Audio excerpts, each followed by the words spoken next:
Okay. So another prostate cancer case, KK. This is a 47-year-old male with new onset lower urinary tract symptoms for 2 weeks. So he had a decreased force of stream, some incomplete emptying, double voiding, mild dysuria.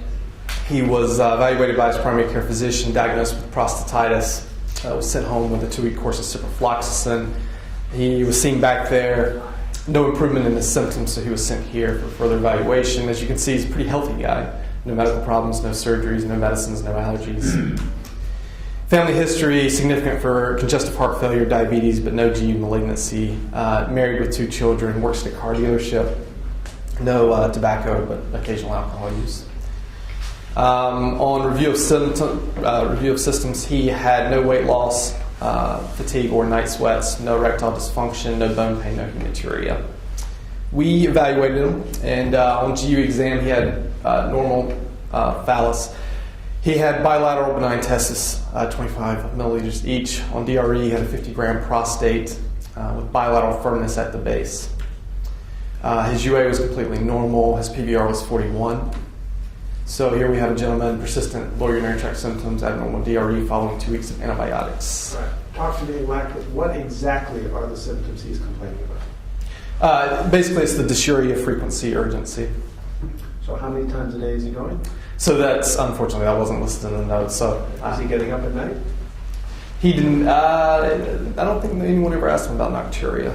Well, you got to do that. How much caffeine is he drinking? That's a good question. Unsure. Well, these are the basic histories. Sure. Because without those, you have no idea what's going on. Because this actually is a great case from a history-taking point of view for the residents, because I spent a lot of time nailing all these points down.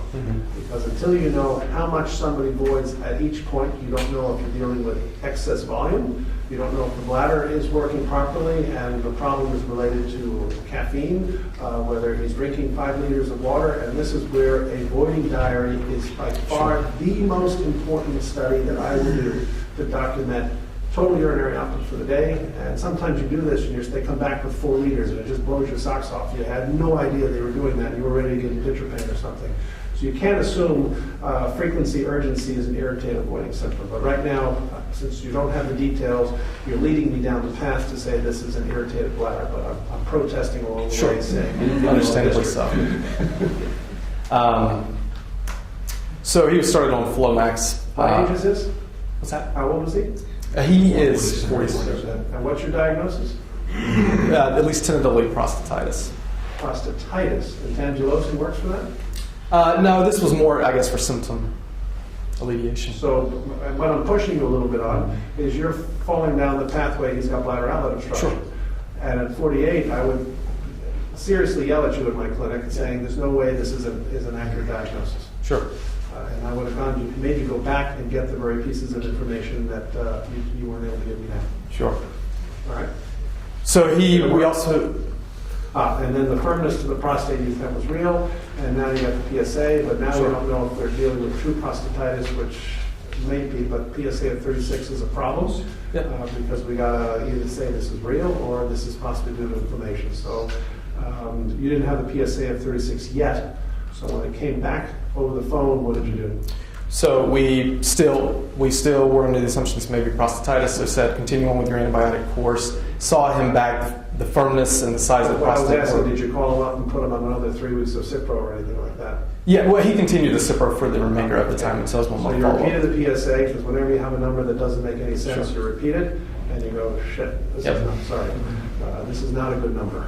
And so firmness on the prostate, I'm a little surprised it irritated so rapidly, but yeah, you are thinking now about a 48-year-old who's got a bad prostate cancer. Sure. So if you're absolutely convinced that's what's going on, and prostatitis really is not fitting in, I doubt he responded to the alpha blocker, right? No, he actually did have alleviation of the symptoms, whether or not it was due to the alpha blocker or Cipro. But you still have to deal with the PSA. I would have gotten a percent-free PSA at the same time. It's kind of my routine. But either way, once you've given an adequate course of antibiotics and the PSA has not come down to normal, he could be one of these rare young guys who has very bad prostate cancer. So you're stuck doing a biopsy, right? That is correct. So you get percent freeze on all patients regardless of Well, I find level? it helps a little bit. First, I always repeat the PSA. Sure. Because there's some rogue PSAs, there's mislabeled values, there are instances of the, especially a young guy, prostatitis really is. To me, waiting a month at this age is not going to make a bit of difference, and in fact might avoid you doing a biopsy that you need to. So repeating it is there, and since I'm repeating it anyway, I throw in the percent of the PSA. Okay. Sometimes I feel much better if I see a 20% or 30% value. I feel much more comfortable strongly recommending a biopsy when I see 8 or 9 or 10% of the free PSA. In the middle, it's kind of worthless and doesn't tell me much.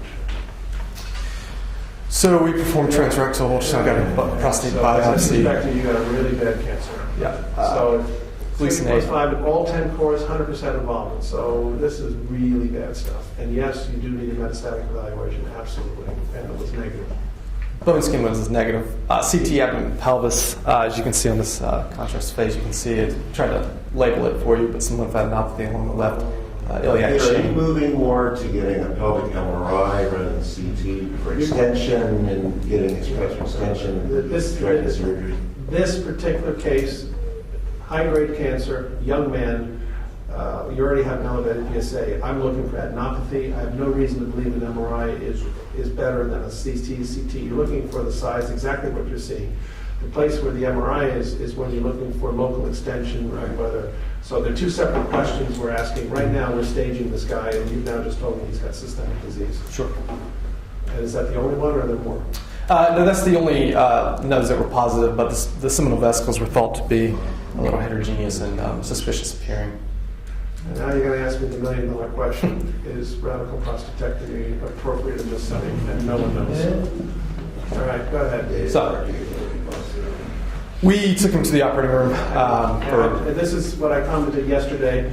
This guy, there's no doubt in anybody's mind this guy's going to die from prostate cancer. So unlike our conversation yesterday where you can take a healthy male who has a high probability, or you have no idea what his outcome is, you know at 48 what he has, metastatic disease, he's dying of this disease unless we throw the kitchen sink at it. What are the three hammers we have? Surgery, radiation, hormonal therapy. You're taking all three hammers out and whacking away, so this is the first thing to do. Mm-hmm. I think there clearly has been a sea change in my generation from we would not have touched this when I was a resident to people saying this is probably the most appropriate. Yes. So it's amazing to me to watch in 20 years how the thought process has changed. We've had a real shift here, operating a lot of Gleason 8 or 9. I mean, that's been the big, I'll be active surveillance of a bunch of 6s, but these are folks, starting Peter Pirro, there's their data showing the worst of cancer, radiation does not have a role as primary therapy, and the only longer-term survivals, or at least. And the best data from that is actually coming from the Mayo Clinic the other night. Of course, Zinka used to be the, at least, I don't know if you know that name, but Burris used to publish these, any article would have at least 20 Kaplan-Meier plots in it, and your head would be spinning by the end. But the Mayo Clinic was strong advocates of doing aggressive surgery, even for stage C disease, where the rest of us said they were nuts.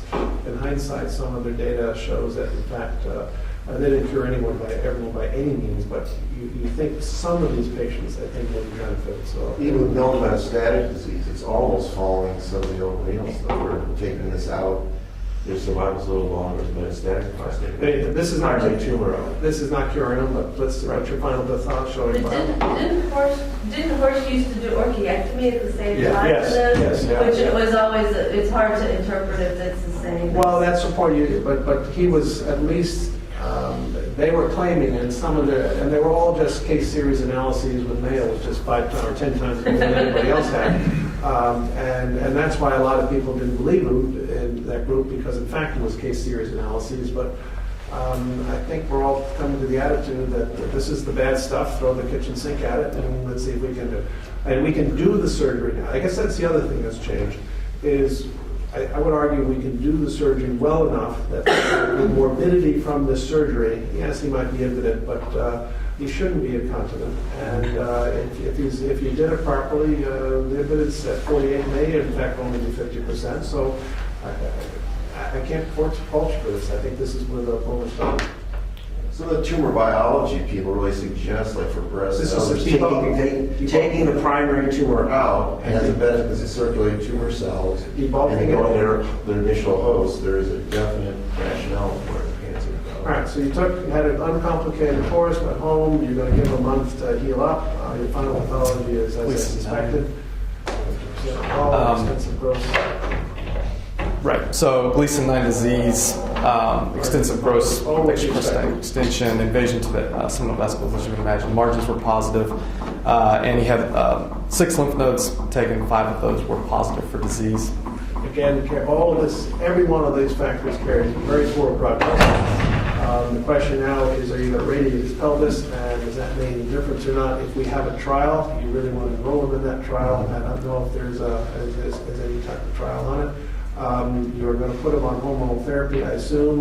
You're probably going to keep him on for 3 years, I assume. And then you're going to back off after those 3 years if his PSA hasn't already rocketed and see what happens. Mm-hmm. And we're not 3 years out yet, but I assume that you do this 3 years ago. I don't know. So 2-week follow-up, he Started on was started on Lupri for his disease. He was referred to radiation oncology. During his 4-week follow-up, he complained minimal post-surgery incontinence. 62? Post-surgery 62, Yeah, I had one correct. of these about a month ago. I hadn't seen that before. PSA that's the same or higher post-surgery, but carries a bad prognostic. So, ambiguous activity of prostate fossa, possible disease. You know you have disease of the pelvis. You're not going to raise his whole body, but send him off to radiation and put him on Lupron. What else can you do? So he was initiated on external beam radiation therapy in an outside facility. 3-month PSA was 0.03 following That's this. a function of your Lupron. You don't know what your radiation is. Right. But who knows? Keep all right. And then currently we're 2 years out. Following completion of the external beam radiations, PSA is undetectable, testosterone is less than 20. He continues on his Lupron 45 milligrams. I mean, the BOLA paper I showed you yesterday, the one in the New England Journal, would argue 3 years of chemotherapy. Anything magic about 3 years? No, but it seems better than 2 years, and we have data to support that. So I suspect you're going to keep him on this for 3 years, and depending on how he tolerates it, you need to take him off briefly. But if you're lucky, the window is a year or 2 or 3. But either way, it's going to come back. And I can already smell that you're going to come back on hormonal therapy after that, and eventually someday it's going to have hormone resistant. It's that case. And unfortunately, everybody points to these and say we should be screening at age 40. And the problem is these are still relatively rare. As much as we as urologists see this and say, oh my God, we should have been testing. When you look at it from a public health standpoint, of all the 48-year-olds who present with irritated avoidance system, most of them have prostatitis or a little nutty or whatever. They don't have prostate cancer. So, but this guy had symptoms, and it was a rectal exam that really drove the PSA. Yes.